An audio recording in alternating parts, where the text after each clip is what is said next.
Alright, I am here with the inimitable Chris J. Reeve and his new wife, Ashley. They are the drummer and bass player for the rock band Filter, respectively. How are you guys going today? We're very well. We're great. That was a lovely intro. Oh man, that's only scratching the surface. If you want to scratch the surface a little bit more, you can look up Ashley's Wikipedia page, which we were just talking about and having a look at, and apparently it's all true, right? Yeah, it's funny because I've never touched it. I've never edited it. I think it was initially created by Adam Lambert fans, and I feel like they were, like, English maybe wasn't their first language, so it was very broken and was mostly true. Some of it was, like, kind of not totally correct, but I just have, like, allowed it to have its own life. And it's funny to read it right now, and it's, like, really changed over the years, and it looks mostly true. Mostly true, yeah. That's funny. So if anyone's listening, just log on and add whatever you like. Yeah. It's really fun to read, like, some, like, you know, interesting fake news version of your life, you know? That's cool. That's awesome. So you guys are back in Australia. Chris, you're originally from Australia, originally from Perth, local lad. What I wanted to dive into at the start is basically the origin story for both of you. So before you met, you just got married, obviously, in Kings Park. It was awesome. Kevin Bloody Wilson as a celebrant. Yep. It was, yeah, I was lucky enough to be there. So, and that's where the whole idea for this was. So, yeah, backtracking from that, who wants to start? How did you guys basically get into music? Because we should give a little bit of background, and then I want to sort of build it up to how did you get to where you are, and then how do you want to use what you've done so far to do what you want to do in the future. It's a bit ambitious, I know. But yeah, I don't know, Chris. I can go first. The condensed version or the uncondensed version, whatever you want. The condensed milk version. It is. I was brought into music really young because my dad is a radio announcer for Triple M. He lives in Bunbury now, but we've lived all over Australia, and he was the music guru, so I was always made to listen to great music. Luckily, he has really good taste. He does. Yeah. So being exposed to all that was really cool, and I was born in Kalgoorlie, and Kevin Bloody Wilson was actually from Kalgoorlie originally, and he was a huge part of my family's life, and I've since discovered that it's on my mum's and dad's side separately. Wow, like independently. Independently, yeah. And I always thought, like, my dad and Kevin are really tight, but turns out my mum's side has known him for years, longer back in the Cal days. Like, he would perform little concerts in their living room just at weekend parties. So he was my first concert that I ever went to. Wow. And, And he's all like as a little tiny baby gone and seeing like Dilly Gaff and stuff. Yeah, for reference for anyone who's not Australian listening to this, Kevin Bloody Wilson is not a children's performer. No. So being in that world and being always around him and entertainment, and then my pop as well was a huge influence on me. My pop and my nan bought me my first drum as a toddler. Much to my parents' dismay, I fell in love with it, and then always had like little drum toys growing up, and then begged my parents to get a kit, and they said no for years, and I finally got like a little Yamaha electronic pad thing, and I learned how to play all the beats on the pre-made thing by ear as a little 9-year-old. I still remember them as well. I could still play them.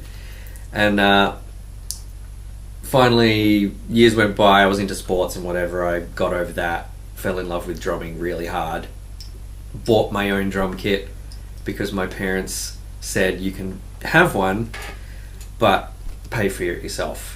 Or maybe we'll buy you a guitar. You make the choice, sort of thing. Right. Like, they really pushed me towards guitar. Just anything but that banging. Anything but banging in the house? Anything but banging in the house, yeah. You can bang in the house, but you got to pay for it. Yeah, exactly. That's So, awesome. so I did. I went and got a paper round, saved up, bought a drum kit, quit the paper round, and then just played music and did the rounds. Like the condensed version now is I went all the way through high school and was gearing up to be either an architect and then later a psychologist. Okay, I wanted to be an architect when I was a kid. That's really funny. What is that all about? That's really cool. When I read my like year 7 thing, it's like all these kids are like footy player, you know, like drummer, whatever. It's like an architect. I didn't even know what an architect was. Yeah, And like I would be the most terrible architect in the world as well. Me too. Yeah, mine was. It said draftsperson, design engineer. Wow, As very a 12 specific. as a 12-year-old, like I don't know what I was thinking. But anyway, got to high school, figured out that I liked helping people more, so I wanted to be a psychologist. Right. And then everything changed when I realized I could go and play music for a living. And have to deal with people's problems anyway. Yeah, exactly. And so I think I was about 16. I quit all of my studies, and I was looking to leave school and go straight into like Whopper or TAFE music or something like that. And my parents made me graduate. Right. They're like, they gave me a deal. They're like, you can not do TE and all that stuff, but you have to at least graduate and then move on to some secondary study. That seems to be like a very common bargain for a lot of people that I know in Australia anyway. It's and it doesn't seem to be like, I know a lot more people who are really successful in America who are just like, I just left school. Yeah. And it's like it just wouldn't fly here for a lot of things. Yeah, and so when I did that, my parents were really scared, and it took them a long time to get used to it. I've done a lot of things that it's taken them a long time to become accustomed to, and that is, I did finish school, but I swapped out like English literature and chemistry and physics for cooking and woodwork and music and drama and all that, and just finished school. Promised my folks I would go and do TAFE and then go for Whopper after that to get a university degree. I went and did some of the TAFE course and joined 8 bands. Wow. In 6 months. Just cause. All at the same time. Never had a clash either.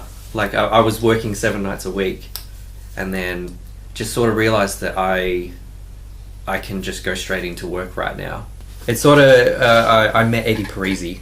Right, of course. From the Baby Animals. Yeah, so I was in several bands. We went to Eddie's studio with one band called Simeon Line, and we recorded at Eddie's studio. Long story short, he asked me to play some covers with him, and I got into the Perth cover scene. Late teens and early 20s, I was out working 6-7 nights a week, earning thousands of dollars a week in the Perth cover scene.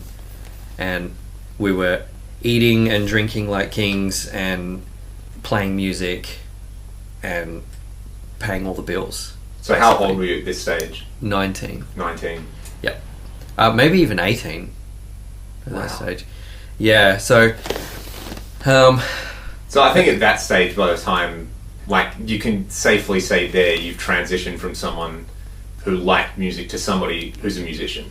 Yep. Like, you were doing it. Yep. And once I saw all of my friends, like, I had a couple of jobs. I worked at a gas station, or a petrol station, as we stay here. Yeah.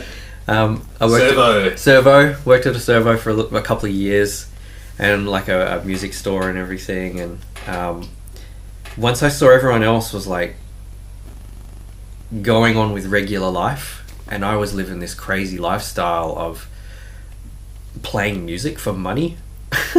It was really weird, and that was something that took my parents a while to realize that it was possible, because everyone has this preconception of, if you play play music, you're gonna have no money. You're gonna be broke. The most common question you get asked here, anyway, in Australia, is when you tell somebody that you're a musician, they immediately say, yeah. So what else do you do? Yeah, what's your day job? What's your real job? Yeah. Mm-hmm. Yep. And it's almost like no, I don't want to know about that. I wasn't asking that. I was just.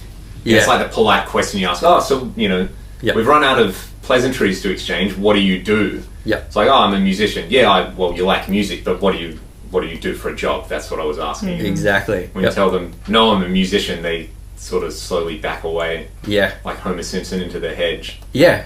Like, how can you do that? And I loved it. It was amazing. And from there, I went into teaching as well, teaching Right. drums.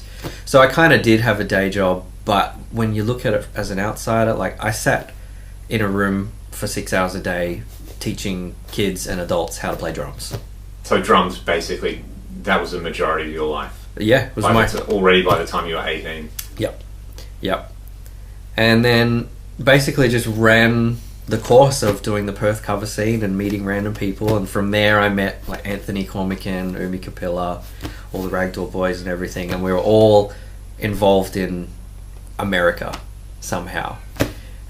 We, as the band I was in, My So-Called Life, started to gain some traction. We got out to America as well, did the thing, met a bunch of American people, and that's kind of how I got into the loop with the American folk.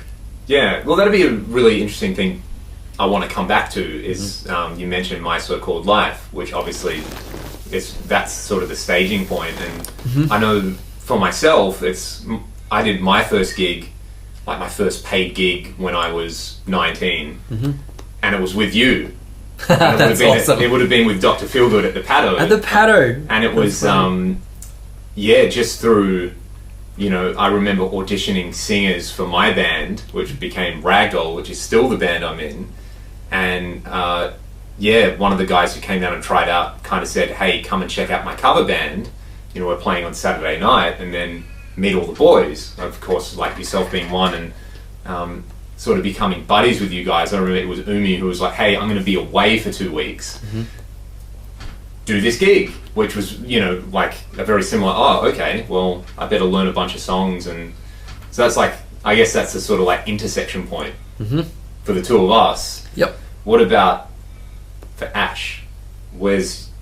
How does your, I guess, origin story with music contrast? Or Well, bass wasn't even my first instrument. I actually started with oboe because I always liked to be a little bit different than everyone else. It was, the popular instruments were like saxophone, and everyone had a flute, and those all seemed really cool, but I wanted to do something that was a little unique, and I was told no one else is playing the oboe. So I picked... So is this at school? Yeah, this was in elementary school. I was 11 years old, and I picked up the oboe, which is a really rare instrument for a double-rated instrument, which is a little bit more difficult for a young kid to pick up. And I guess my elementary school music director was impressed that this little 11-year-old girl picked it up pretty quickly. I immediately started taking private lessons for oboe, and he was actually recruiting a bass player because he was teaching at a junior high as well. His eighth grade bass player was just about to graduate, so he was going to his elementary schools that he taught at and recruiting someone to come play bass as well. So I picked it up as a second instrument. He brought in a guitar one day and said, if you would like to play bass, you can learn on this guitar and just ignore the 2 tiniest strings. The bottom 4 are exactly like bass. And because it was a guitar, it was a little bit smaller for my small hands. Right. And that worked out really well for a little short period of time. And then that summer, I went out and got my own bass and just immediately started taking private lessons and took that all the way. I just loved it so much. It was so much cooler than oboe. I continued to play oboe for a few years, but once I really got into bass, and I was just like, dude, this is amazing. I got told it's something I could use through college. I could get a scholarship possibly. I could travel the world with it because every band needs a bass player, and that to me was so appealing. I knew I would always have a role. I always say that to my students. Become a bass player, it's the best career move you can ever make. And it seems like oboe is the worst career move you can make. I'm so glad I gave that up. Yeah. Although I kind of like, every once in a while I'm like, wouldn't that be so funny if I randomly came up and did like an oboe solo? That would be amazing.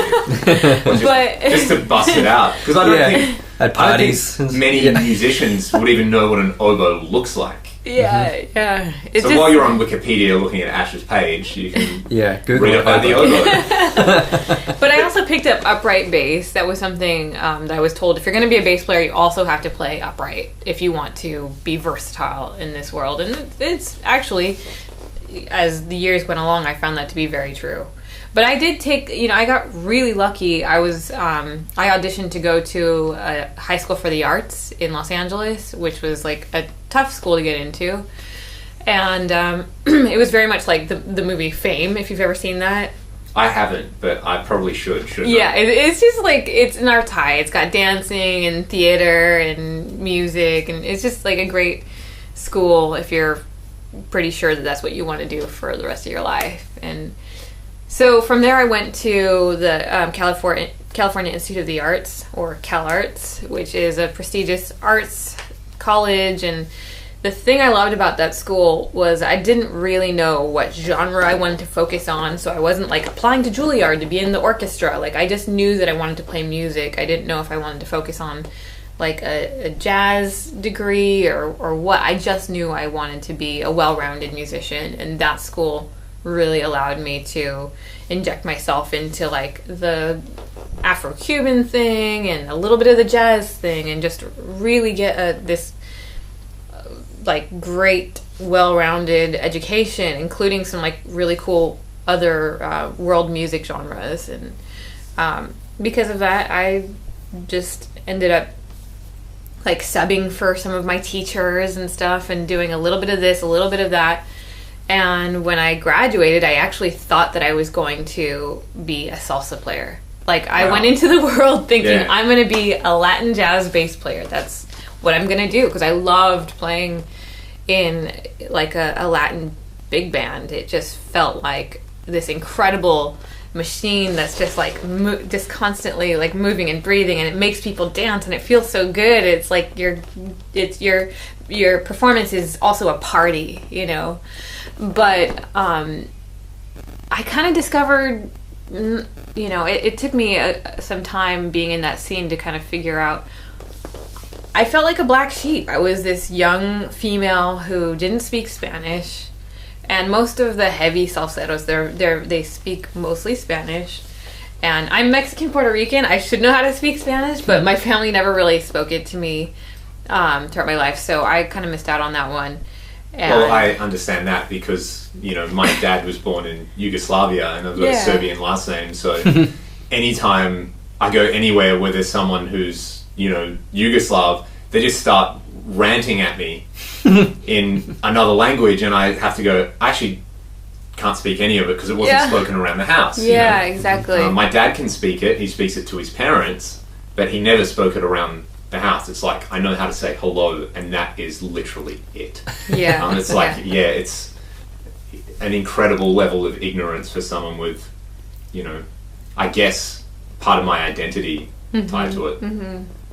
Yeah, it's unfortunate too that had anything to do with me feeling like sort of fish out of water, because that shouldn't really matter when you're playing. It's not about the language, but music's meant to be this universal language, right. But the uniter. as you said, it's sort of like a double up if you can't converse in the native language, and then also if you're a woman, right? Yeah, and I was very young, and most of the salsa bass players at the time were playing on these like, baby basses, which are sort of like almost like electric upright, and I didn't have one. I was just playing on a little electric 5-string bass, and I had kind of all these weird little things working against me, I guess, which is weird to say because I always thought of all the things I was bringing to the table as like these cool little strengths, something that made me unique, and it just, for some reason, I didn't feel at home in that scene, because I, for whatever reason, just didn't have a warm reception initially, right. So that's like already so interesting to contrast, because it seems like, to me, you couldn't have two more different backgrounds. Like, I guess for Chris, it's like, you should not do music. Music's the worst thing that you can do. Music's terrifying. You'll never do anything with music. And then you almost like really easily slipped into, I guess in Perth, that's about as successful as you can be with music. If you're, playing every night of the week and earning good money. Mm-hmm. And then Ash, for you, it's sort of like almost, it's so nurtured and encouraged, and it almost seems like there's no way you couldn't have done music, and you've ended up at a place where you really feel alienated. Well, maybe alienated's too strong a word, but not quite at home doing that thing you thought you were always meant to do. I certainly did. Like during breaks, like it was definitely like a boys' club, and they would all be speaking in Spanish to themselves, and I would just be off in the corner, just kind of like doing my own thing, like wondering, like I wonder if this is ever going to be like fun, you know? I mean, the performance aspect of it was great, but then we would, you know, real life just sort of wasn't what I was looking for, you know? So I kind of ventured into I became more of like the bass player that was going to like indie bands and playing with like singer-songwriters, and that to me just felt so much more natural, and I was like, oh my gosh, this is like really a much more welcoming scene. And that sort of steamrolled into later becoming a pop thing, just networking and building that, and slowly it just became the world I'm in now. It went kind of from a pop thing to later becoming the filter thing, and you know, it's like now I'm in this world where I feel confident enough to tackle any genre, and I still love playing that, you know, the salsa stuff and, you know, Latin jazz. I think it's so much fun. In fact, last year I got to do like a late night Spanish, almost like a Jay Leno type thing, but it was for the Spanish community, and it was so much fun. I got to be in like this amazing, mostly female band. Everyone's reading, and it's just like we're doing bump ins to from commercials, bump outs, and it's just like these 15-second little jingles where it's just like or whatever it is, like you know, all these hits, and you've got to be like on the ball when it comes to reading. So for that, I'm like so grateful to have that education and being able to read and all that.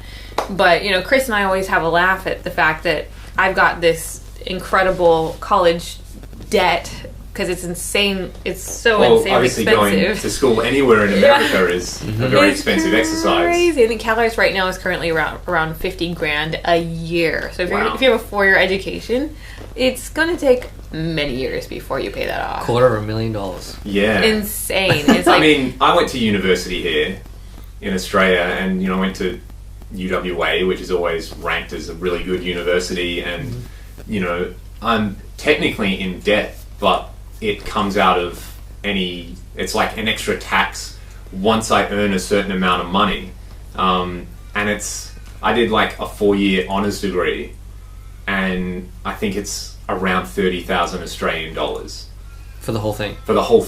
wow. Yeah. Oh my gosh. Which is like, basically when you convert, I guess if you converted it to like Australian dollars, it's like 10% of like what you would have done. Yeah. And it's not even a hard decision to make, because you rock up to uni and you sign a form, and they're like, oh yeah, there's your like government, there's your like, you know, free market.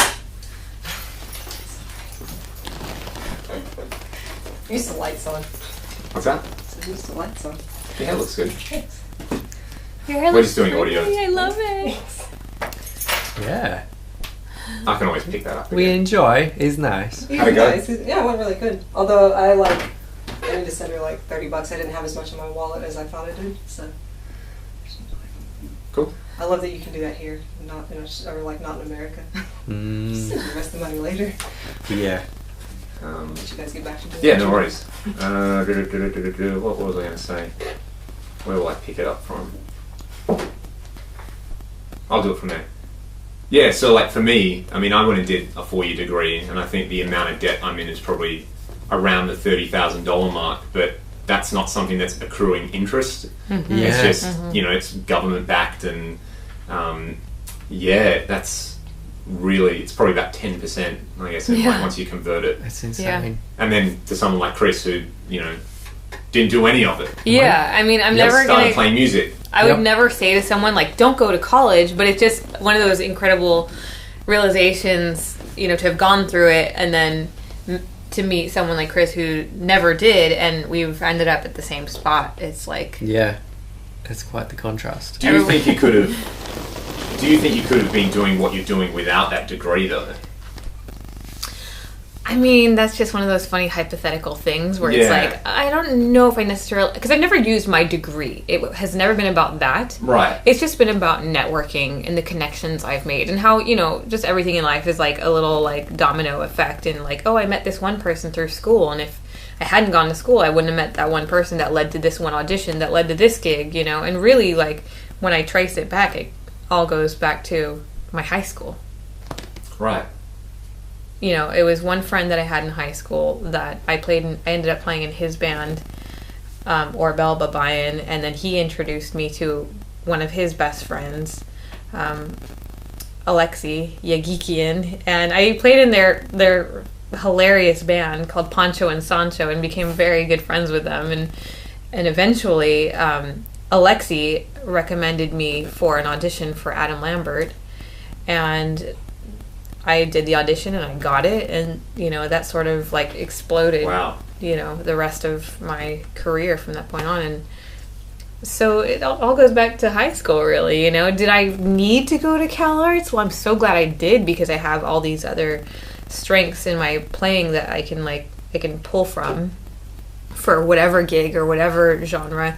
But any of it is networking. So I always tell people, like, if you're able to study with a great bass player or a great musician on any instrument, whatever it is that you're playing, that's a great place to start. It doesn't have to be within university. Like, just find someone who inspires you, study with them privately, because that's when you go to college, really the biggest thing you're going to take away is that private one-on-one time you had with your mentor. And that's what you're really paying for, is that, you know, that mentorship. And you don't have to go to college to have that, you know. I mean, it always, like, if you want to teach down the line, it could definitely help having that degree. Mm-hmm. But if you're just looking for inspiration and some guidance, then that might be the route for you, just finding a great teacher to study with, you know. And that's exactly what I did. Yeah. As well. I was self-taught for pretty much my whole life, and then had the odd drum lesson here and there with any like big Aussie drummers that were touring through Perth. So, I mean, my first teacher ever was Matt Ferguson, who's still playing the traps around here. There you go. So I don't even know how old I was, maybe 13 or 14. And he gave me some pointers and introduced me to reading and stuff like that. But we did quite a few lessons, but most of my lessons came from Darren Ferrugia, who was the drummer for Hey Hey It's Saturday. Wow. And he... Sort of like another TV connection in there. Exactly, yeah. So I think he was from Melbourne. And he would be in Perth like a few times a year. And I did one lesson with him, and then from there I guess I got put on a database of dudes that do lessons with Darren. Yep. And so every time he came to Perth, the drum shop would call me and be like, hey, what's up, Darren's coming, do you want a lesson? And I'm like, yep. Don't care how much it is, hook me up. And so I guess that's the other thing in Perth as well. There was literally the drum shop. Yeah. You know, that was the only place you could go. It really, I guess, functioned as a hub, right, for teaching, and obviously they're bringing in all the gear and players who are coming through and doing clinics and... Yep, they hooked it all up. And Grant Collins was my other one. Do you know Grant Collins? I actually don't know Grant. He's like Australia's Terry Bozzio. So see, this is great because, you know, I really hope that if these people hear this, that I can do this with them at some point. Oh, yeah. Because that would be amazing. Yeah, I will try and link you to both those guys. Because they're just some of the best drummers I've ever seen, still to this day.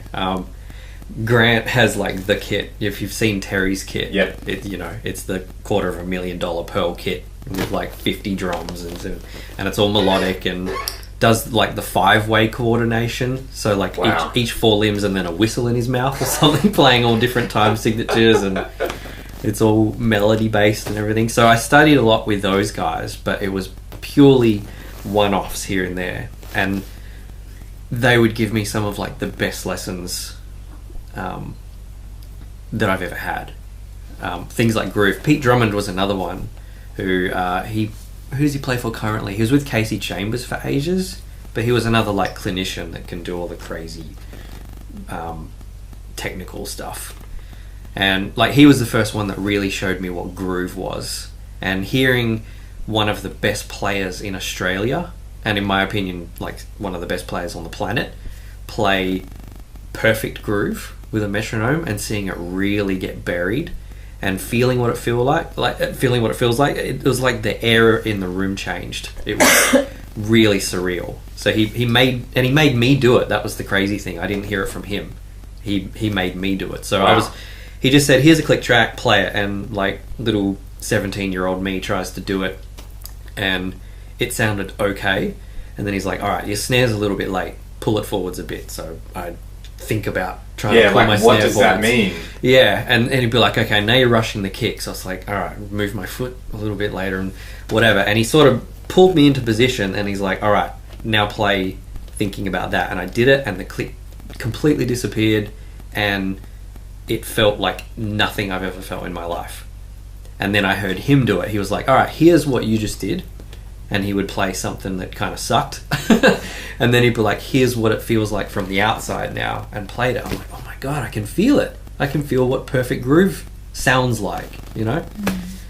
And having like the best tutors on the planet teach me those like most important lessons is like priceless. They're like those things that, you know, it's I guess a revelation. Once you've seen it, you can never unsee it. Or once you've heard it, you can never unhear it. Yeah. So it like condenses a whole body of knowledge and wisdom, I guess, into one very simple like task to do. Yep. Which I guess would be the, you know, when you hear people like just do it, they're not thinking about all the individual things in the chain. It's just it's a particular sound or it's a particular feel. Yep.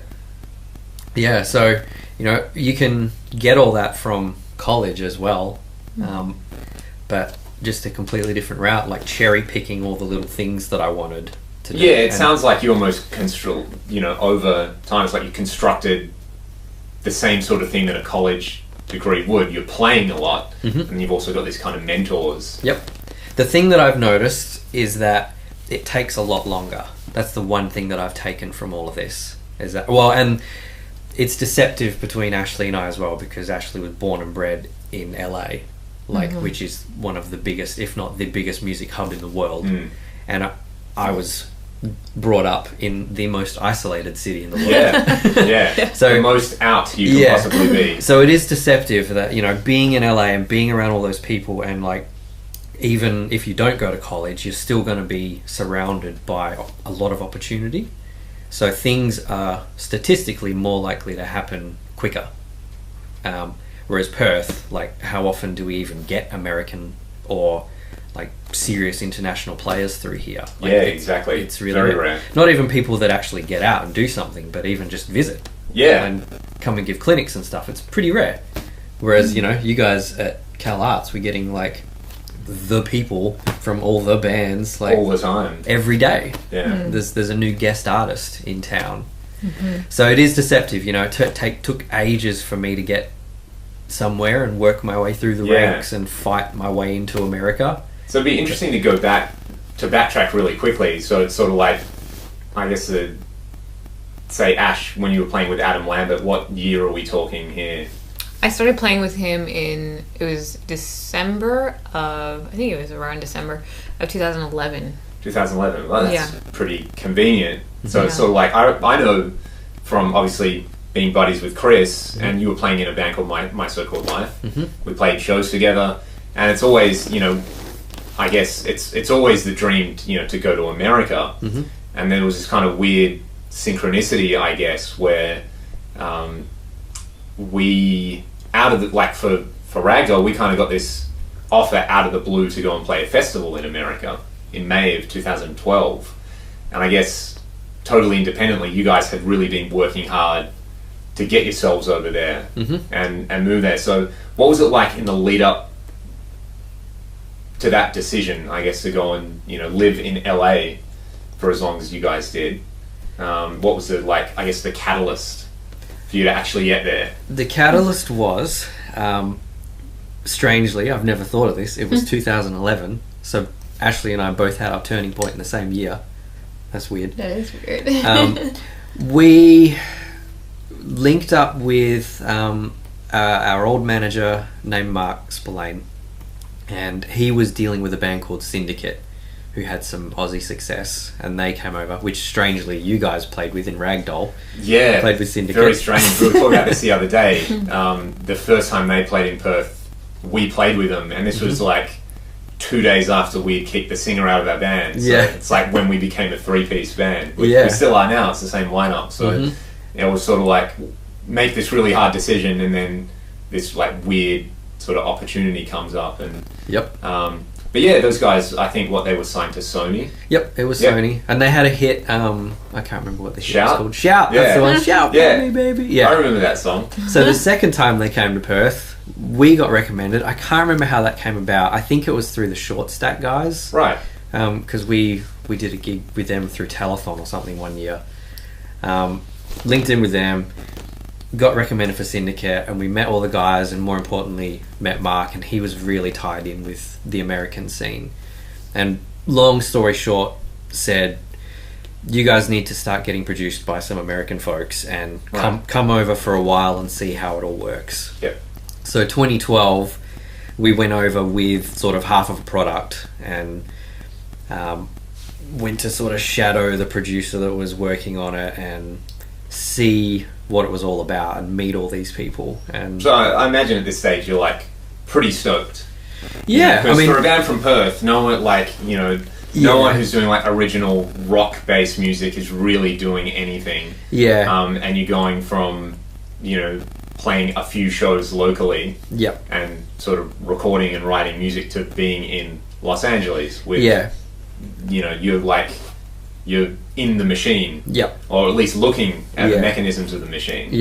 And luckily I was involved with some really mature people as well, because we went over there not really with big stars in our eyes, because it's so easy to get sucked into that, like, alright, we're an Aussie band and now we're in LA doing the thing, and it's like, what are you really doing in LA, So, we weren't there selling out arenas or touring or anything like that. We were there to like scope it out and see it, and were really aware that we were very small fish having a look at this massive pond. And I think because of that, we didn't really get sucked into anything sort of with no trajectory, if you know what I mean. We went there and met a lot of people, and then it took a few years for the really specific special relationships we started to sort of blossom, and for them to start trusting us, and to eventually turn into something where we might get poached to come over there. So we didn't, we of course we went over there with dreams to make it all happen, but we didn't go there with the idea of like getting poached to go and do things. We just went to go and see how it all works, and discover that it was so different to Australia. Like I can't even really explain how it's different. I guess it's just because there's so many more people there and so many cities to go see, and people have a different relationship with music in America. Not that every Aussies love music as well, but it's just a different relationship. And did you find that when you were touring the States? 100%. It's a totally different animal. It's almost like, I think as a musician there's this idea, and because I think about this a lot and I talk to people about it a lot, which is probably more self-evident in the United States, is that it's a craft and it's a trade. It's exactly the same set of like underlying things. You need to be good at your craft. That seems to be the attitude in the States. You're never going to get a gig as a builder if you build crappy buildings, right?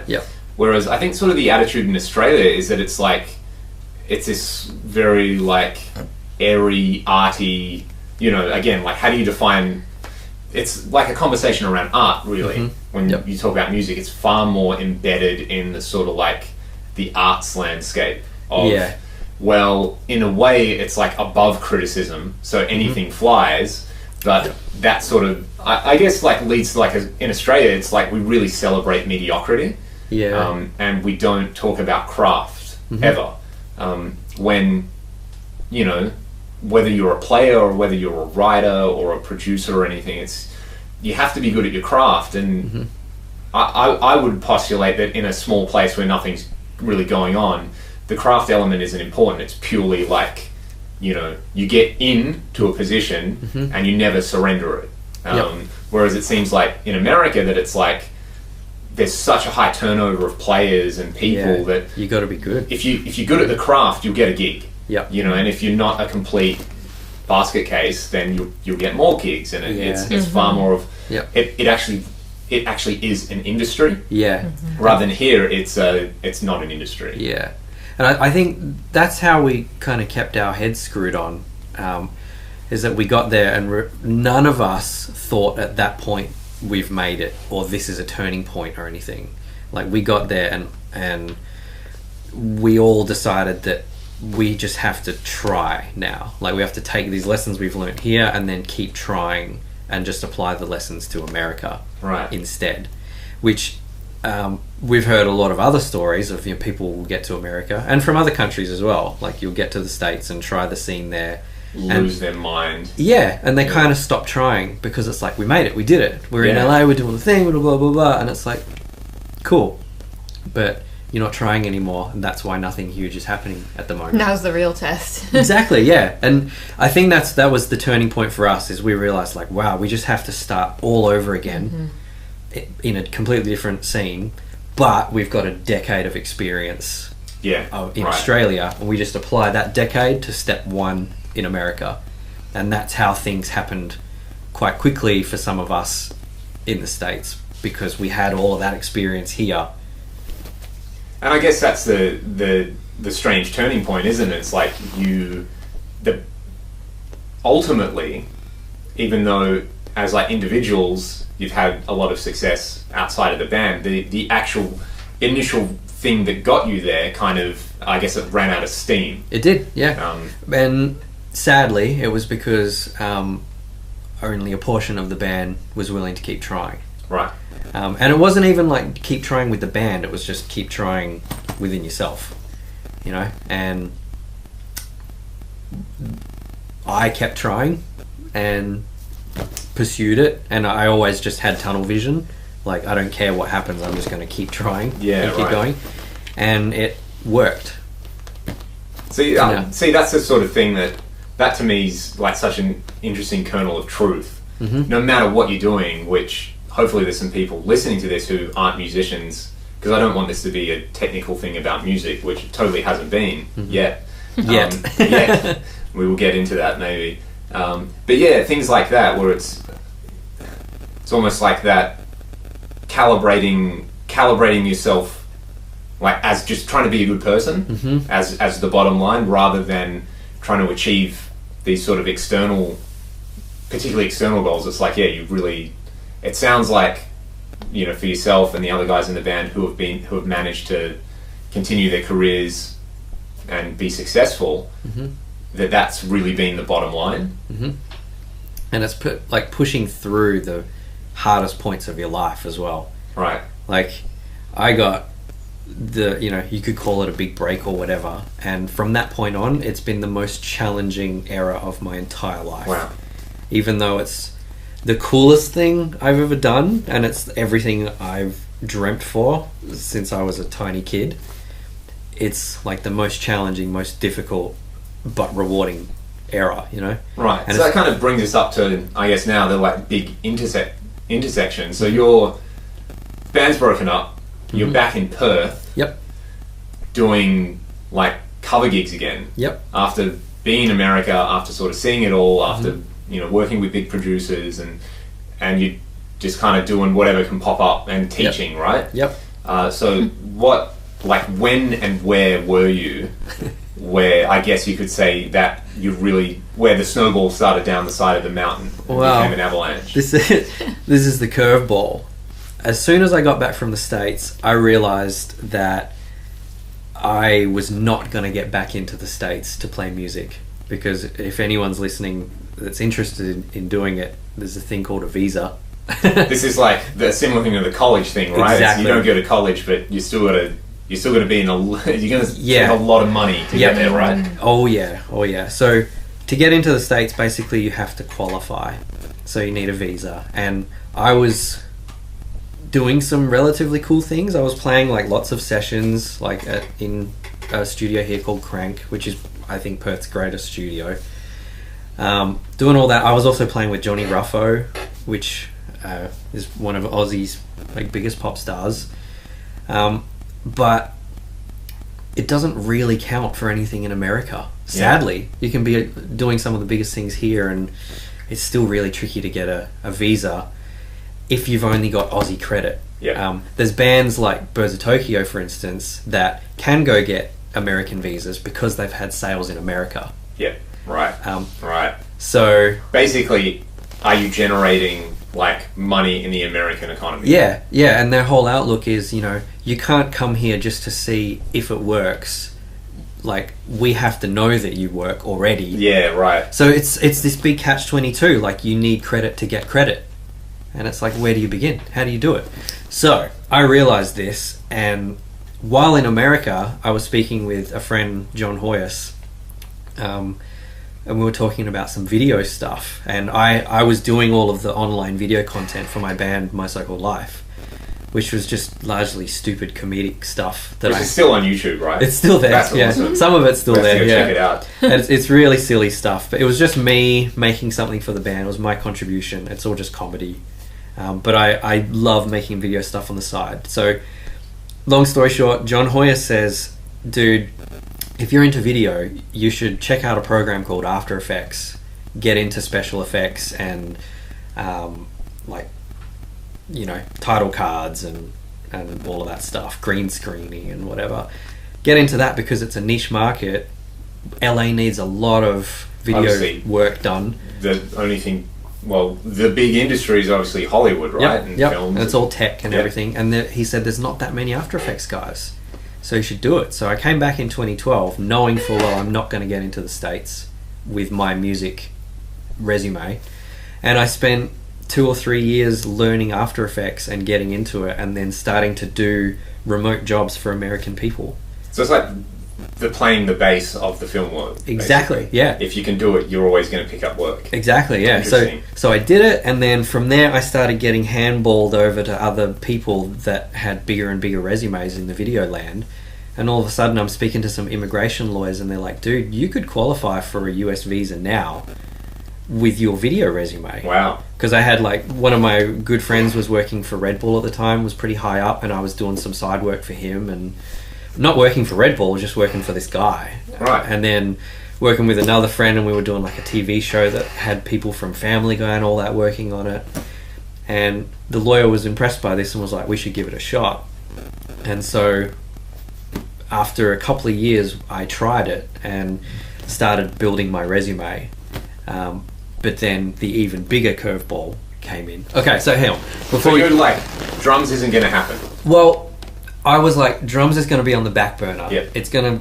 I'm going to have to basically win lottery to get into America to play music. So I was like, I'm going to cheat the system a little bit. I'm going to get into America playing video, do the thing, and then maybe over time, if I meet more and more people playing music, eventually someone will sponsor me for a music visa instead.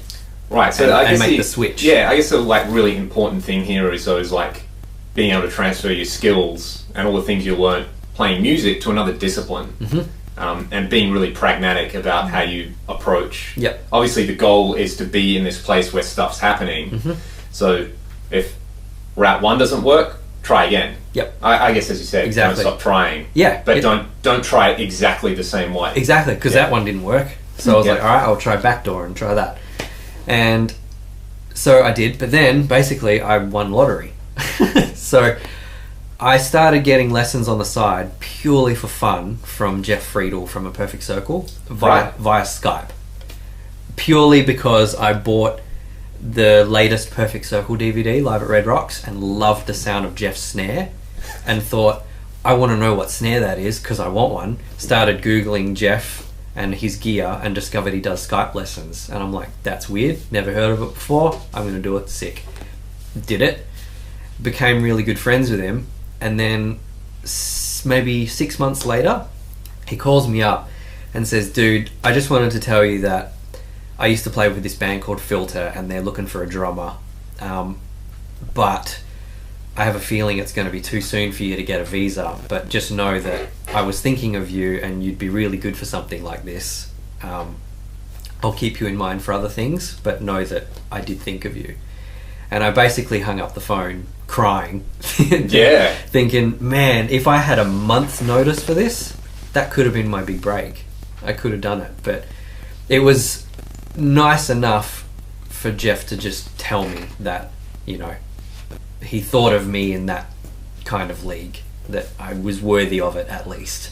And that was a little bit of a tick for me. I was like, cool, if I was in the States, that would have been it. I feel pretty good. Like, obviously all my work was worth it, you know. So time goes by and I'm still trying to get my video visa all finalized. And then my friend Umi, who was in my so-called life with me, has met Richard, the singer from Filter, at a Sony Christmas party.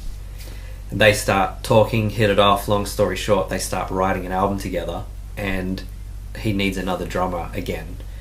So Umi recommends me, and Richard says, I've been recommended a kid from Perth before named Chris. He's like, is this the same guy?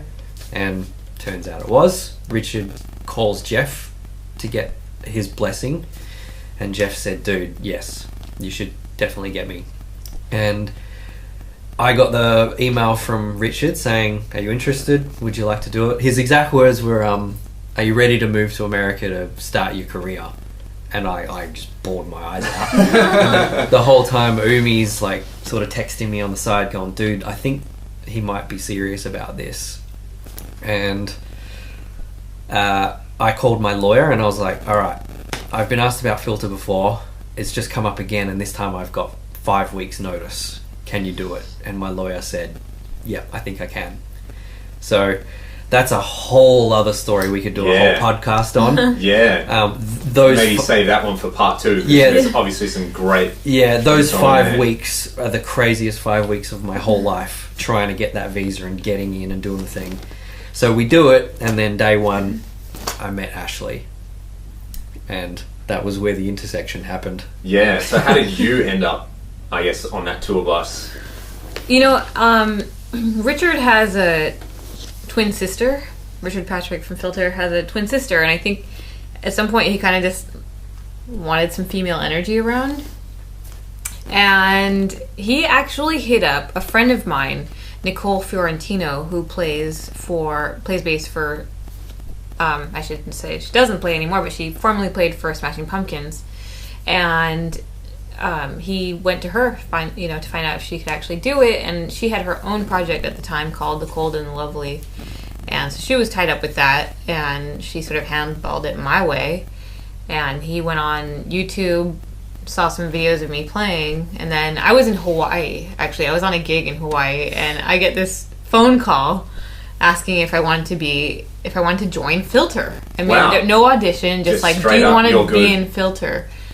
We've seen some video of you, and you come highly recommended from Nicole. And I'm thinking, like, I didn't even know Filter was around still. Like, I'm thinking, wait, this, like, Filter from when I was in junior high? And they're like, yeah, like, hey man, nice shot. I was like, oh my god, I didn't even know they were still around.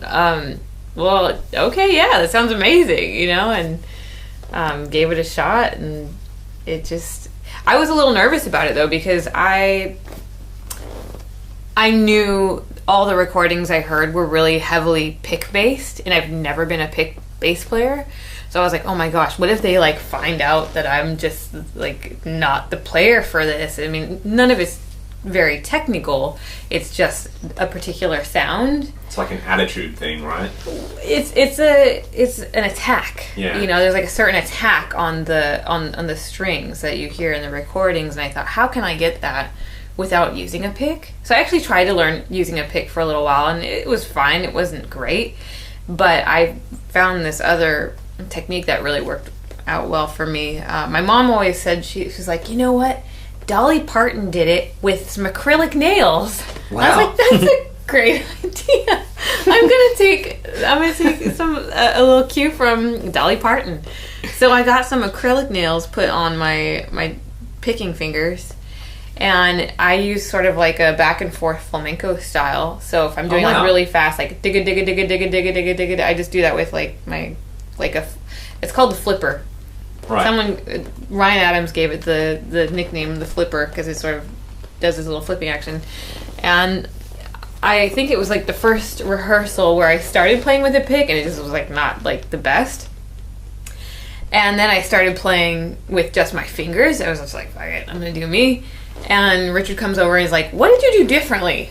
I was like, well, I just put the pick down. I did this thing with my fingers. He's like, do that. And I was like, oh, this is so cool. Like, Richard's really allowing me to be me. And, you know, inject my sound, which is really cool. So not only is it a great gig to get, but it's not the sort of gig where you're like, basically you're not just getting the gig because, hey, we need some girl who can play bass and we'll just get her to do exactly what we want and you'll have no sort of freedom to express yourself. It's like, hey, whatever you're doing, that's great, roll with it kind of thing. Yeah, I think we had a really nice chemistry from day one, really. It just was easy to play together and it didn't feel forced. You know, I think if I had pursued doing the pick thing, it would have felt more forced and I probably would have, eventually it would have been fine and I would have become very proficient with the pick, but it was really nice to be in a situation where he allowed me to just like be natural and do, you know, what worked for me, and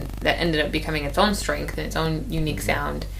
And that was my first wow moment with Ashley as well. One of the first wow moments is that we were playing Hey Man the first time and she turns around and she's doing this, but I can hear, like, for anyone that can't see me, I'm like plucking like a bass, but it looked like she was playing quarter notes, but I could hear eighth notes, right? And it sounded like a pick. So I'm looking at her fingers going, what the hell are you doing? I didn't understand. And then I asked her and she's like, oh yeah, and turns on the side and she's like, I'm doing this flamenco thing. So it's heavily dependent on that. Yeah, because it's so hard. The acrylic sound, the acrylic nail is so hard. So it's almost like its own little plectrum and you don't have to worry about it breaking. So I can get through, 2 weeks on the road without having a problem. Yeah. Do you like, or I guess people could just go online and look up live footage or things like that and check it out and look up what we're actually talking about. Yeah, maybe you should do some tutorials on it. Yeah, I totally should. Technique. I always feel funny about being like, go online and watch our live footage because like you can never hear the bass. It's like it's so muddy. Or it sounds like a cell phone. Yeah, it's always a cell phone recording. So bass is the first thing that gets lost. You know, it's just so thin or it's so distorted. It's hard to pick out any clear sound. So that's not a great representation of what I actually sound like. But so I guess it's interesting though because you're coming from this like very well-rounded background where it's almost like you're not thinking about the technique because there's a way to play these particular. There's like I guess like an orthodox way to play certain styles. That is like one of my biggest lessons to everybody is like honestly, do you like find a way that works for you. Everyone's gonna have a different technique.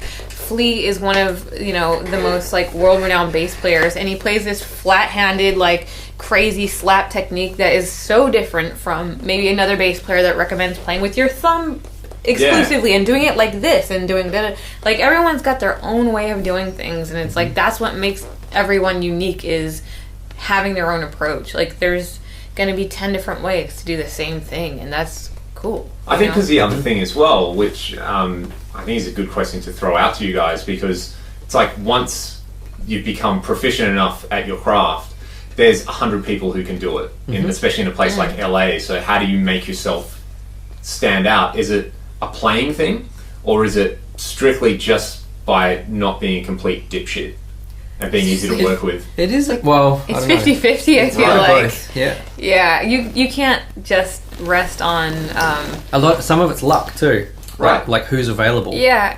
Interesting. Well, and it's like a network. It's like it's partially who you know, and being surrounding yourself in the right circles. So become friends with the people whose gigs you want. I think that's always a great approach because you befriend them and you build a relationship. And like Chris's approach, he even took lessons with someone, and that built a certain trust. And it's like, hey, you know what? You could actually like sub for me.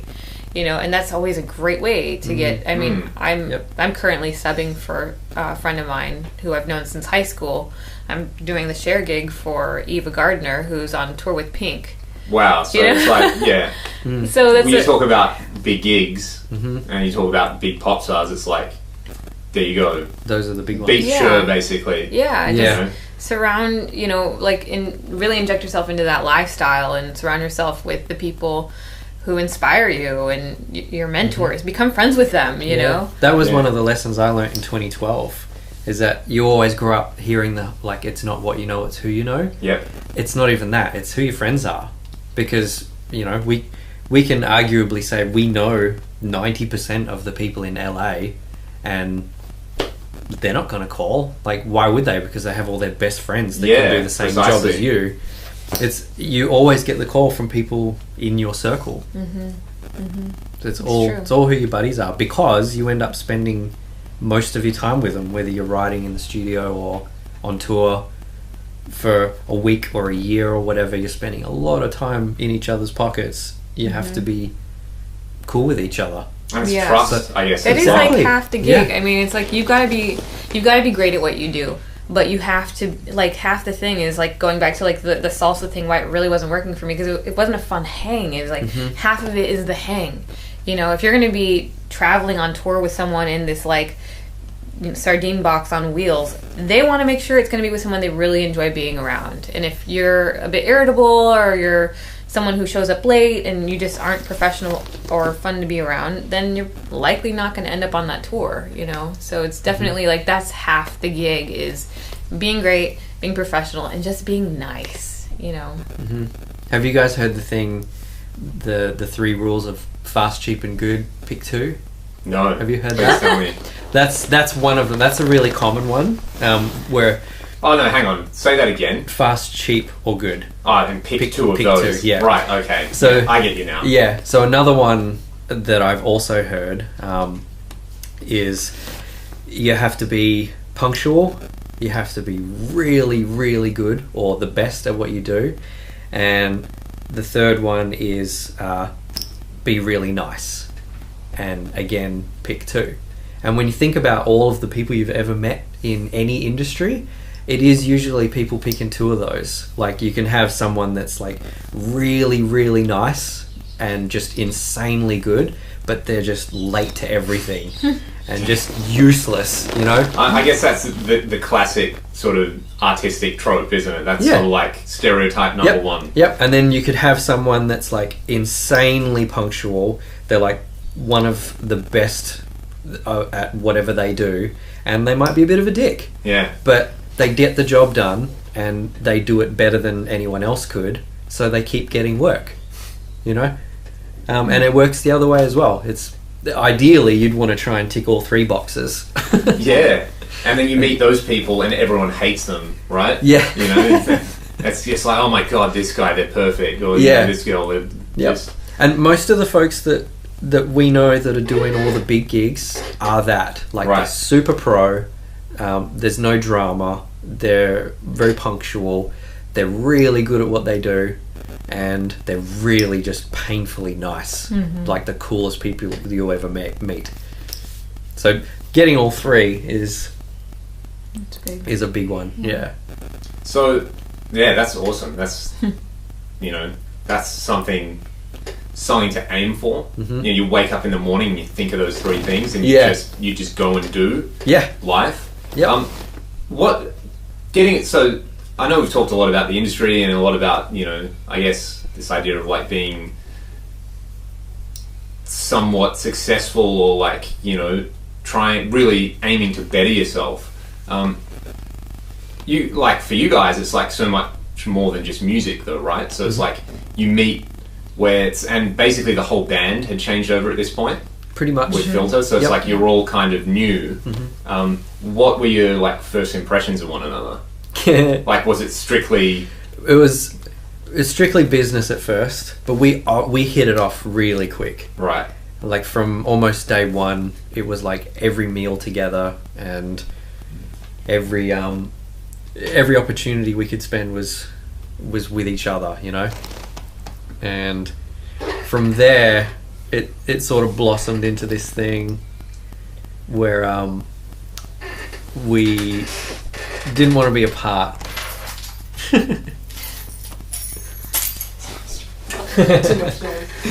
Hands. Sorry, we can do that again. Yeah. That's fine. Yeah.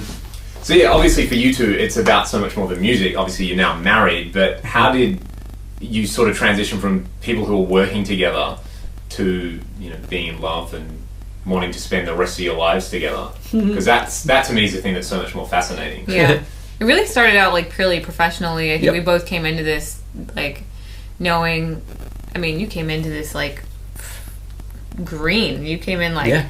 I gotta be careful, I gotta watch my step, I just got my visa, Yep. you know? So what did you make, like, obviously for someone who had been doing, you know, these big gigs for a while, and being immersed in the scene since you were a child, basically, what were your impressions of someone coming in essentially, you know, we talked about all the playing you've already done, but to this brand new environment, this brand new, it's like running with a different pack of wolves, basically.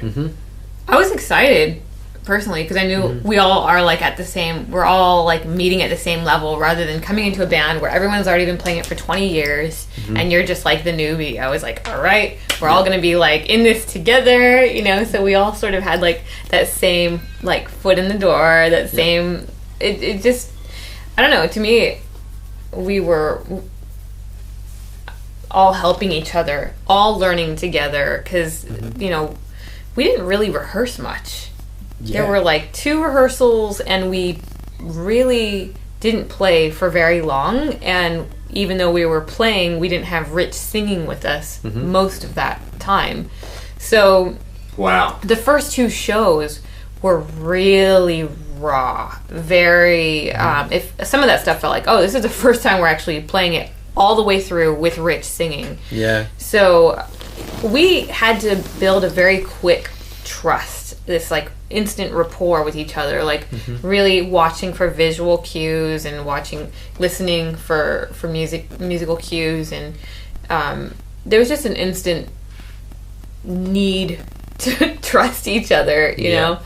And I think that really became something that quickly translated off stage as well, and all of a sudden we're just like hanging out all the time and eating every meal together, and we just became best friends. And even though we both wanted to keep it very professional, we'd both just gotten out of recent relationships, and it's so funny, a good friend of mine, a member of Adam Lambert's band, the guitar player, told me, he was like, don't you dare go falling in love with anyone in the band. And I was like, you know what?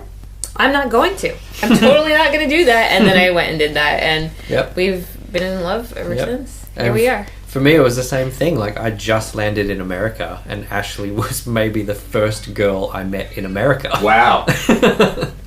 And I was like, thinking to myself, do I really want to go and fall in love right now? Like, this is the first one. And you have all these doubts in your head, like, you know, we're in a crazy situation. I'm like, am I leaning on some emotion here? Is it, you know, this, that, the other? And it was really obvious that it was something much more than that. And it was more obvious to everyone else first as well. Like, everyone was giving us these looks of like, don't think we're stupid. We know what's up. We're in denial. We were in total denial. We're not flirting. Yeah. My mum sent me a message. We were in Philadelphia, and we'd gone and gotten our first Philly cheesesteak. My first Philly cheesesteak, and it's incredible. Yeah, it's just an orgy of diabetes, right? Yeah, right. So we took a selfie outside Jim's Steak, whatever it's called. And this is before anything happened with us, before there was any kind of like actual flirting and mention of any feelings. No, we hadn't hooked up, nothing like that. We just took a simple selfie outside this place, like you and me could have. Yeah. And my mum wrote to me and said, "What's going on with you and the bass player?" See, this is funny because this was on Instagram, right? Yeah. So it's like, you know, for some perspective and some background, it's like, you know, I guess at this stage I've probably known you for, you know, 4 or 5 years. Yep. No, wait, maybe a bit more. No, a lot longer than that. Since about 2009. So, yeah. And it was like the talk of the town here. Yeah. Like Chris and Umi are in Filter. Oh yeah. Like they're doing it, and it was like all of my friends. Like when you guys did the first show, it's like, when's the first show happening? Like someone found just, you know, this YouTube channel with like 0 subscribers and 2 videos. Someone had put up a video from the show of Cell Phone. It's like, oh my god, they're like, that's Chris. That's no one else plays drums like that. That's Umi. Like what's happening? And So yeah, there was like, I guess for everybody back here, it's like, you know, everyone's rooting for you. Like, yeah, this is great. Like, you know, I think Australians are really strange. It's like when someone starts to become a little bit successful, we're really quick to cut them down. Yeah. But when someone like really gets a break, it's like everyone's... Especially in America. Yeah, and especially in America, it's kind of the big thing here. It's like you will never become big in Australia just by playing in Australia. You've got to play in America first, right? Yeah. And then everyone respects you and wants to know you. Which is hilarious. Because you can be like me and you can be a nobody in America and people are like, oh my god, America, that's so great. I'm so happy for you guys. It's like, no one, you know, no one knows who I am. I'm just a dude who plays guitar like every other dude who plays guitar. But I remember seeing that photo and like sort of, you know, I think there's, when you're in a situation like that, it's like people have like a physical chemistry probably before they realize anything else. And it's like those two look pretty comfortable around one another. That's hilarious. You know? And it's like, so as a guy as well, you just kind of go like, hey, yeah, Chris. Yeah. That's so get around it, mate. That's so funny. Which is like, I know, a terrible attitude to have, but you know, we all kind of... You see You're that rooting and you go, for him. Yeah, literally, yeah. Yeah. That's so funny. So yeah, that's really interesting. But I think the one great truth about life is your mum always knows what's up. Yeah. There's no hiding anything. Yeah. Even I didn't know. She knew. Yeah. Everyone else knew before we did, Yeah. really.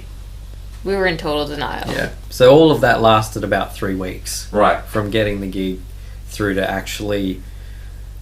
accepting it and being like, there's something here, and we kind of hooked up, but we can tell that story here.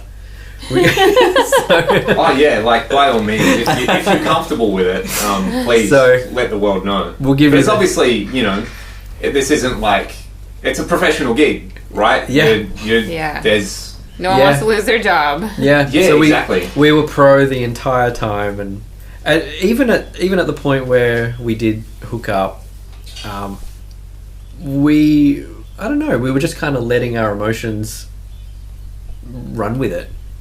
And we hooked up, and one time we were in the back... We were just like making out in the back of... making out in the back of the tour bus on the road from somewhere. And this is like the classic trope, right? Because it's like, you know, you're a guy in a band in America. Yeah. This is a different thing. Yeah. Anyone who's ever played in a band in America, it's not like in Australia. Yeah. It's like, it's a real thing. Yeah. Like the groupie thing, right? There's girls who just want to know you just because you're in the band. Yep. And that's for like a nobody band like my band, we get that.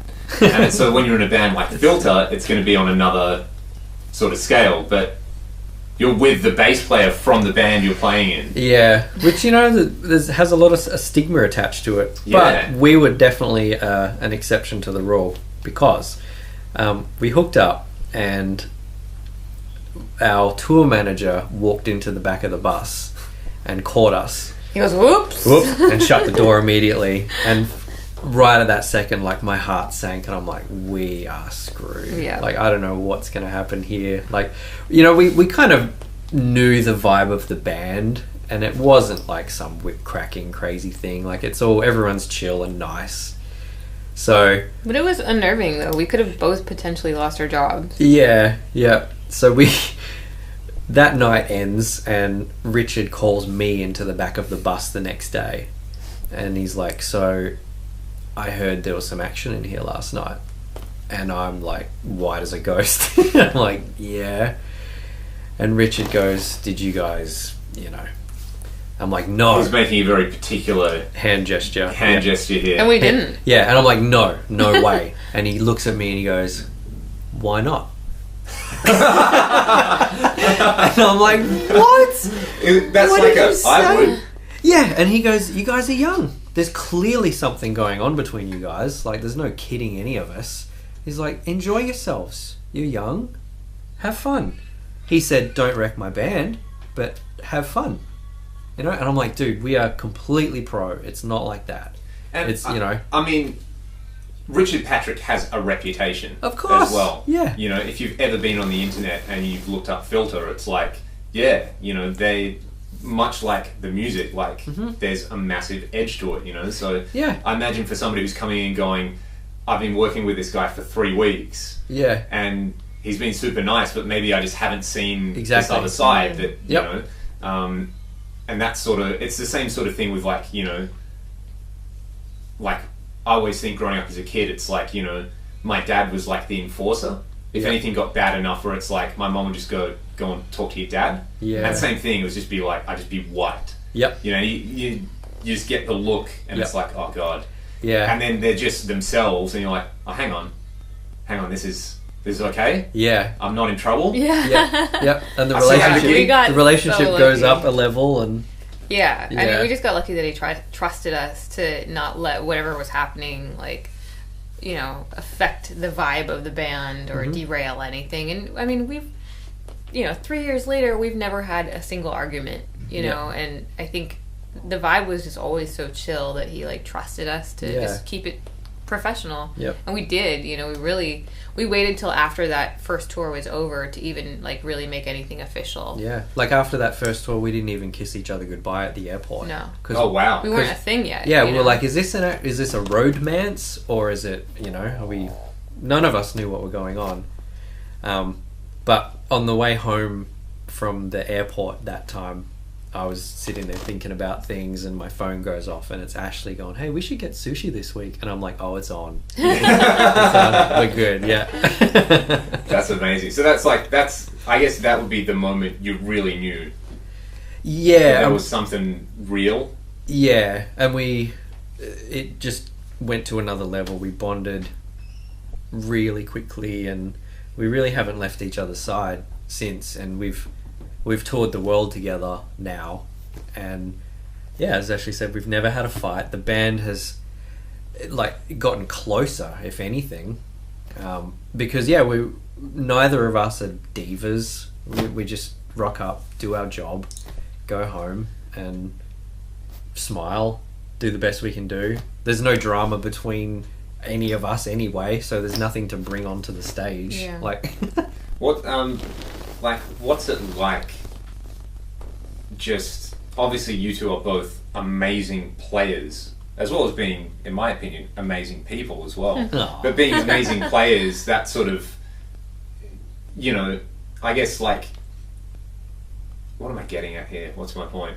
Like being able to have that sort of relationship and that sort of respect. Mm-hmm. So I guess it's like your relationship would require a lot of trust, but then at the same time, it's like just purely as players, you would have to respect one another so Yeah. much. I- Do you think that really reinforces your relationship? I love that question. And in fact, we've been talking for the whole time we've been in Australia these last 2 weeks about doing a clinic series about that very point. Because as bass player and a drummer especially is maybe the most important relationship in the band. Yeah. Getting that locked in so it feels perfect and makes the band sound like the band. For any rhythm section people listening, you know that when you have that connection, it's just something else, and it's really, really special. Doesn't matter if it's male, female, lovers, whatever. When it works, it really works. But when you're actually in love, it's the weirdest thing. I remember thinking that on the second tour that we did, just getting out and playing with someone that you're madly in love with, but also have that that bass player drummer connection. Yeah. It's the weirdest feeling in a good way, but I can't explain it. We just highly recommend all of our bass player and drummer friends to find their perfect rhythm section partner and just fall in love. And I promise you, it will make your music better. There you go. Yep. Easy. Yep. But I mean, even from the like, you know, Filter's like a super high energy gig. You get to go on stage and just be an absolute maniac. Yeah. For 45 minutes, an hour and a half. Yep. I know. Like, for me personally, like performing in a rock band, there's like, it's sort of like I call it like white line fever, like in sport. And I was always like this when I played sport as a kid, just like super relaxed before a game, and then it's like something just changed when I like would walk out on the field, and it's like this just animal sort of instinct where it's like, yeah, would always be like, it's just aggression on 100%. You know, you're just playing the game, or like for me now, it's like doing the gig is everything. Yep. And it's like, you know, I'll go and do a gig, and like if my wife's at the gig, I'll go and, you know, I'll give her a kiss and, you know, sort of say, enjoy the show, and she'll wish me luck, and then I'll like walk on the stage and sort of become this different version of myself. But like, you guys do that together? It's really weird, Yeah. but it's awesome. We have we always have our like adorably, disgustingly cute little like kiss that we do, our little ritual kiss that we do right before we go on stage. Yep. And we've been caught in action, actually. There's a really great photo of us. Ohio music scene. Ohio music scene. Yeah. He caught us, our little ritual kiss that we do right before we get on stage. And it looks awesome. She's got her bass on her back, and I've got like my sticks like around her, and we're just making out. They caught us in the act. It's so special. But it's cute though, because like, you know, everyone has their pre-show ritual, and one of our favorite things that we've done to like sort of calm our nerves before we go on stage is we play catch. And it's an awesome warm-up as well. Yeah, right. Are you ever scared that you like put your shoulder out and you'd be sort of like, your arm will be flopping around on the snare? Yeah, we don't throw really hard at each other or anything. We're just it's quite light. We're huge baseball fans. Because I'm petrified of. I was a pitcher growing up, and I'm petrified of actually throwing the ball and catching her in the face. So I'm always very gentle. Anyway, that's the one thing that always happens when you're a kid is like you're throwing the ball around, you hit someone's mum in the face. Yeah, I copped one in the chin as a kid from my stepdad. Wow, I remember playing cricket, and one year our coach was this guy Alan, lovely guy, and he was deaf. He was, you know, he could hear. He was just below whatever the threshold is. You know, that's a terrible thing for me to say. Like, oh yeah, there's this threshold of disability. Yeah. But he was, you know, you would not know that he was deaf, basically. But I always remember that about him, and I remember being in the nets and he was coming to bowl, and he turned around like to walk back, and I like said something like, oh, just like wait a second while I like adjust my glove or something, or adjust my helmet. And he just sort of like turned around, just like tore in and like bowled, and it's like the ball hit me in the throat. Oh, I remember it was like the worst feeling, and I just remember the look on this poor guy's face, and like I couldn't talk. I'm like, and he was like, oh my god, like what have I done, you know? He's this like fully grown man, and he's like, and yeah, it was sort of like, I was like, wait, and he's coming in like, and yeah, so that's an interesting story from my childhood. Brutal. He was like so apologetic, and I was like, no, it's not your fault, like, you know, like I was trying to like call out to you, I should have just like walked away, you know? Yeah. Moments like that. I don't know what that has to do with anything. Well, but yeah, it means we have to be careful before we go on stage. Don't pitch a baseball in your wife's face. Yeah. I've had to get really good at catching just to avoid that very thing. Like we both have really good gloves, and we're pretty good actually. Yeah, I had to teach her how to catch really quick balls, because when we go to baseball games, she really wants to catch a ball. Oh, right. Like a foul ball. Yeah. And those things come at you really fast. So I've been training her up. Now she's really good. Wow. We got really good gloves, but even with a good glove, like you can still injure yourself if it's coming at you like crazy fast. So he's like showing me like you have to catch it here, you have to catch it in the net, not in, like in the palm, you know. Yep. So he's been a great little like baseball coach.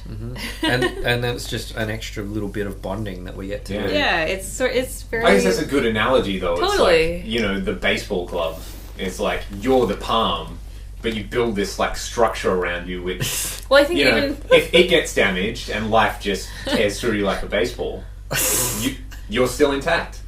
You should write Hallmark cards. There we go. That's my Hallmark card. Well, I even think like the playing catch like is a great metaphor, because it's like sort of like this back and forth thing that bass and drums have on stage, you know. Yeah. Well, it's like you said earlier. It's all about the hang. You know, and I guess it's when you're madly in love with someone and you get to do the hang with them and do the gig. It's like yeah, it's the coolest thing. Yep. That's the coolest thing. Every minute we're just trying to have fun with it. You know, people before each gig might be sitting there in the corner all by themselves, isolated, doing push-ups, so like getting into focus zone, and then there's us working out, throwing a ball and bonding to each other. Like, you know, it's all about that. Hey, Very fortunate. yeah. That's amazing. Well, what do you guys have coming up when you go back to the States tomorrow, right? Tomorrow. Yep. Ashley? I'm doing Rock and Roll Fantasy Camp, where we have artists from Megadeth and Zakk Wylde from Black Sabbath coming. Oh, wow. And after that, I'm going to be getting back into the swing of things with Cher in Vegas again for another residency. Mm-hmm. So the obvious question is, like, how much of a,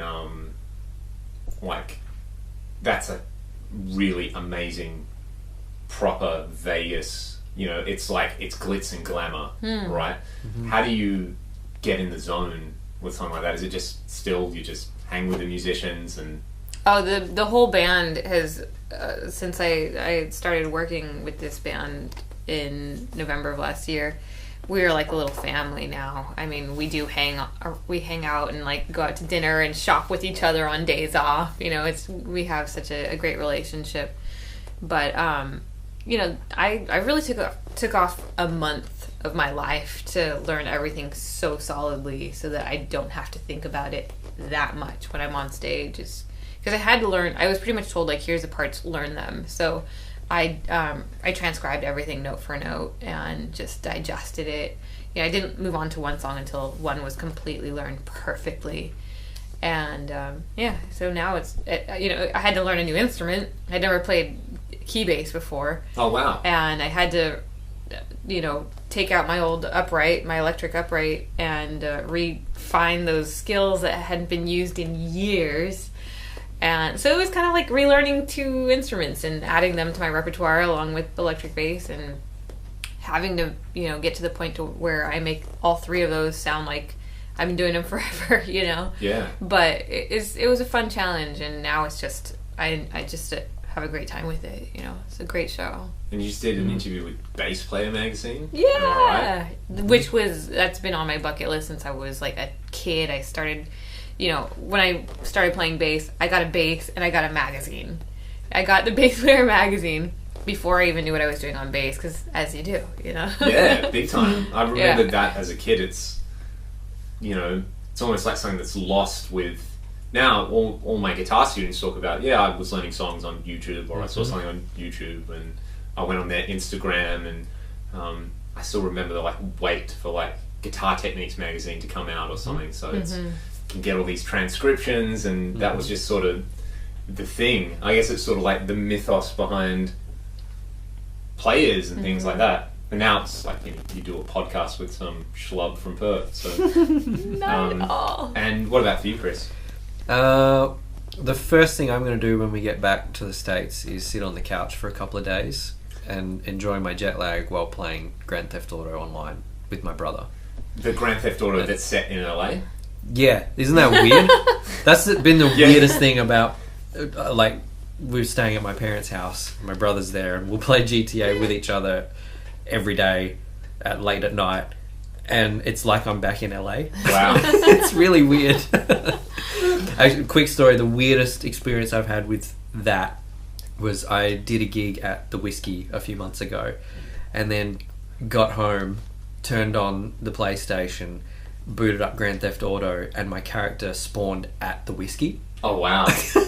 So I'm looking at the screen going, I just left here. So fun. So maybe at some point you just be able to take your GTA person to do the gig for you? Eventually. And never leave the house? It's heading that way. Yeah. Holographics and stuff, yeah. But So as soon as I'm clear of jet lag, we have a bunch of filter dates that have just spawned. Fantastic. They have a new agent, and we are going to be doing some stuff over the summer. And I also have some dates with the new band that I'm playing with called Love, Ecstasy and Terror, which is Adam from She Wants Revenge. Oh, wow. It's his side project, Baby, which is really cool music. It's so cool. I really love it. There's a new album that's finished, and he's going to be releasing it, and the dates have started to come in for that. There's rumours of some international touring happening sort of in the fall, Oh wow. US fall. Yep. And aside from that, May I'm heading to New York to do some recording with our filter keyboardist Bobby. He has another band called Act of Falling, which again is really cool music. I really love it. I've been really fortunate to pick up these things because in LXT, Love Ecstasy Terror, Johnny from Filter is also in that band. Oh right. So I'm kind of branching out into these side things with the Filter family as well. So aside from just loving the guys dearly with all my heart, the music is actually really cool as well. That's awesome. So I can't wait to record that. Act of Falling, the new album is like some weird hybrid between like Thrice and Periphery and Incubus. Oh and my god.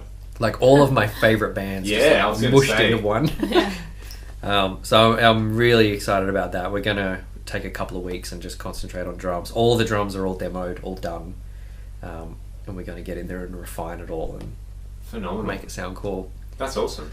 Well, man, it's been so great doing this, which will be the first podcast I put out. So Well, it's an at honor. some point, yeah, and I'm so happy for you guys professionally and as human beings. Oh, thanks, man. And That's very to sweet. I guess to finish up, you just got signed up by Remo, right? I did. I'm wearing a Reba hat. Yeah, there you go. Right now. So yeah, if you guys have any sponsors or endorsees or people you want to shout out or thank, or Oh man. where can people find you on the internet? Oh, I want to thank all my guys because all my guys look after Ashley and me. They're the sweetest people. Like Remo happened a couple of days before we left the States, and they were nice enough to invite me down to the factory, saw how it's all put together and everything, and they hooked us up with this amazing 30-inch fiber skin Remo head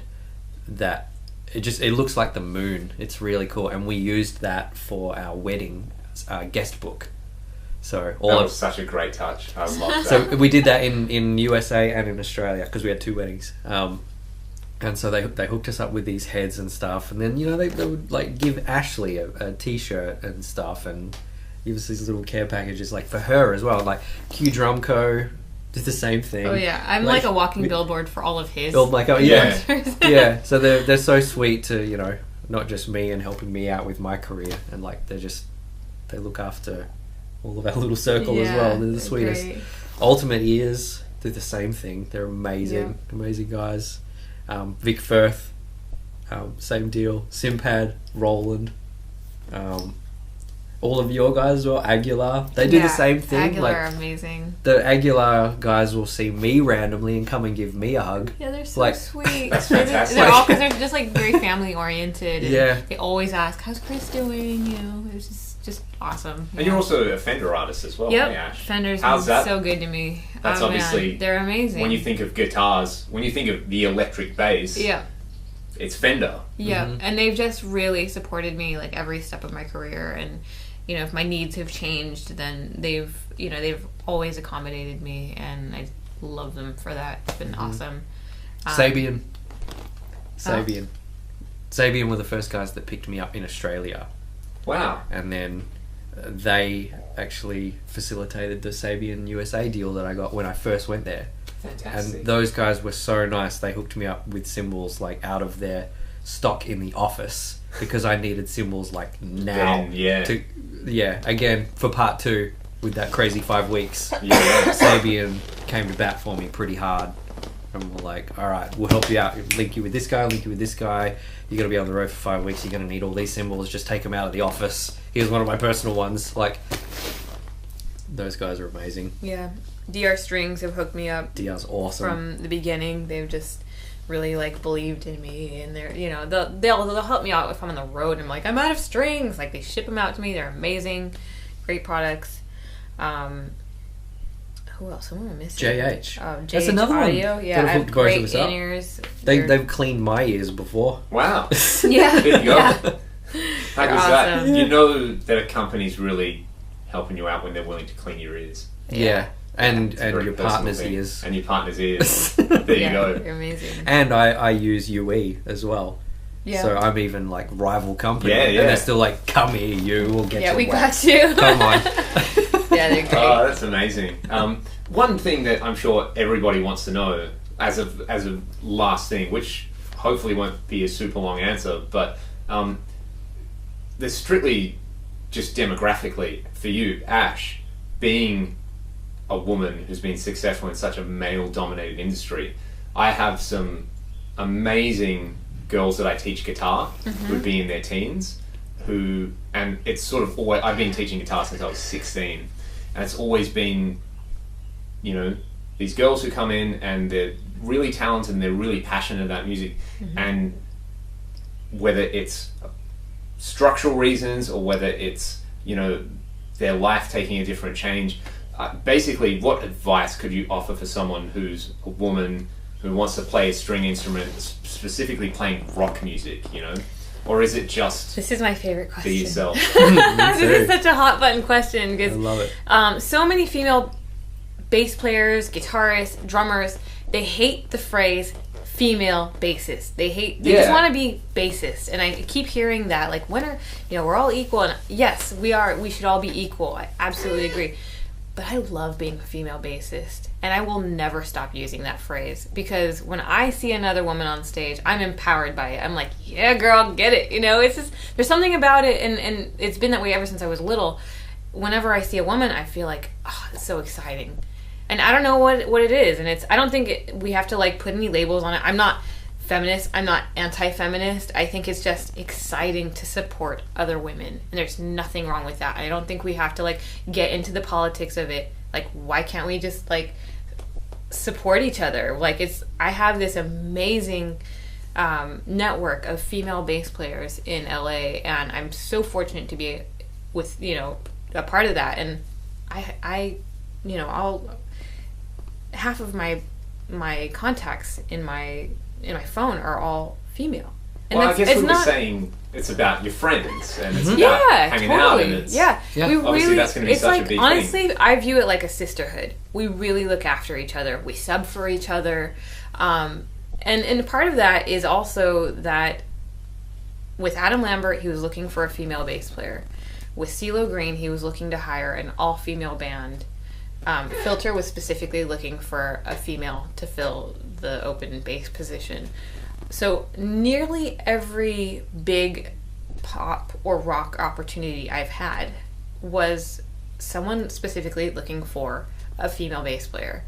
And I know that might sound like sexist, and it's totally just a different thing. I think that people sometimes just want to have a female vibe or female energy on the road. And maybe it is a look thing. You know, we do get cast. Like, CeeLo's girl band, he was looking for a girl band. You're getting cast for, like, we're in entertainment. Yeah, You know, classic. like, Guys look at do it too. acting. Yeah. Like, yeah, you're looking for a female lead role, you know? But I mean, how many bands have you seen? Band seeking singer with long hair. Yeah. Yeah, You know? exactly. Yeah, it's Oh, not And my just it's the girls. entertainment. We're entertainers, and I think that it's okay to get past the stigma of it and be like, let's embrace it. I think it's awesome. I think when I've been on the road with other females, we have a special relationship. We really have this sisterhood where we're looking after each other. And it's not to say that you can't have that with males, because you absolutely can. But we really, like, we look after each other in a unique way. You know, we're really sensitive to each other's emotions. We really, like, talk about how we're feeling, and I don't know, I just think there's something special about sharing a stage with other musicians who are female, and I celebrate it, you know.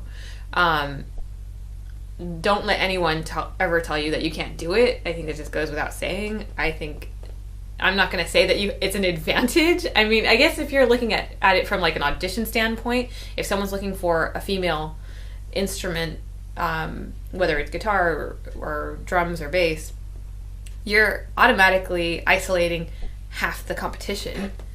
So there goes all the males.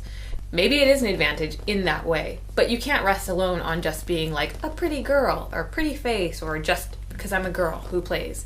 You have to be great.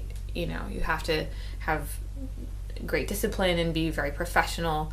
And you've also got to know what your limitations are. Like, just because someone's wanting to have like a female band doesn't mean like you have to like parade in some skimpy outfits. Like, know your limitations, respect yourself, and know what it is that you're comfortable with, and really trust that. And if someone's trying to put you in a position that makes you feel uncomfortable, then always go with your gut instinct and know what your deal breaker moment is. But I think it's awesome. I get excited whenever I see like a female bass player or female drummer. I'm just like, I get empowered. That's because I grew up watching like Melissa Aftermore from Hole, and watching Darcy Redsky from Smashing Pumpkins, and being like, God, that's so cool. I want to look like that one day. So do it, girl. Work on just being a great player, and work with other great musicians, regardless of gender, and just have a great time doing it, and the sky is the limit. Oh, that's awesome. Chris, anything you want to summarize with? That's why I married her. There you go. Oh man, you guys are the best. Thanks so much for doing this. Thank you for having us, man. This was a lot of fun. Much. This was amazing. It's kind of been like recording those deep and meaningful conversations you have at 2 a.m. But now a bunch of strangers can listen to it. Yep. And write about it on Wikipedia. Maybe if anything comes from this, there can be a Chris Reeve Wikipedia. Yeah, I invite you to just write whatever you want. Yes. Make it up. Definitely. Surprise me. Based solely on the information given in this interview. Yep. There you go. This is a reference, right? Alright, anyway, thank you guys so much for tuning in. Ashley and Chris Reeve. I can say that now. Yeah, There you it's go. crazy. The Reeves, industrial strength.